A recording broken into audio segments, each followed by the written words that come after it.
வேலைக்கு அப்ளை பண்ணலான்னு இருக்கேன். என்ன வேலைக்குமா? டீச்சர் மாமா. டீச்சரா? Dance teacher. நம்ம குடும்பத்துக்கு அதெல்லாம் ஒத்து வராதுமா. இந்த மூவிஸ்ல வர மாதிரி பெண்களுக்கு பிசிக்கல் அபியூஸ் மட்டும் இல்லாம மென்டலி அபியூஸ் பண்றதுமே சட்டப்படி குற்றம் தான்.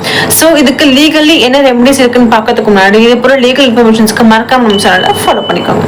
நிறைய திரைப்படங்களை பாத்தீங்கன்னா பெண்களுக்கு ஆதரவளிக்கிற வகையில நிறைய சீன்ஸ் வச்சுட்டு தாங்க வராங்க. ஆனா இன்றளவுமே பெண்கள் மன ரீதியான பிரச்சனையை அனுபவிச்சுட்டு தான் வராங்க. எக்கனாமிக் அபியூஸ், அதாவது பொருளாதார ஒடுக்குமுறைன்னு எந்த வேலைக்கும் போகக்கூடாது, நான் சொல்றதை மட்டும் தான் கேட்கணும் அப்படிங்கிறது. என்னோட செக்ஷுவல் அபியூஸ், இப்போ மேலாத உறவுக்கு கட்டாயப்படுறது அப்படின்னு இது எல்லாமே protection of women from domestic violence act 2005 domestic வயலன்ஸ்ல வரும். இதுக்கு என்னதான் லீகல் ரெமெடி, இதுக்கு ஒரே வழி டிவோர்ஸ் மட்டும்தான் அப்படின்னு நீங்க நினைச்சீங்கன்னா நிச்சயமா கிடையாது. Because protection of women from domestic violence act 2005 அப்படிங்கிறது ஒரு சிவில் ரெமெடி, அதாவது ஒரு சிவில் பாதுகாப்பு சட்டம். உங்க ஹஸ்பண்ட் வீட்லயே நீங்க சேஃபா இருக்கிறதுக்கும் கோர்ட் உங்களுக்கு ரைட் டு ரிசைன் மூலியமா பாதுகாப்பு அளிப்பாங்க. அதே போல உங்க டே டு டே லைஃப்க்கு தேவையான மெயின்டெனன்ஸ் நீங்க கேட்கறதுக்கும் உங்களுக்கு முழு உரிமை இருக்கு. நீங்க கோர்ட் போகணும்னு கூட அவசியம் கிடையாது. ஏன்னா பெண்களுக்கான இலவச உதவியை 181க்கு நீங்க கால் பண்ணலாம்.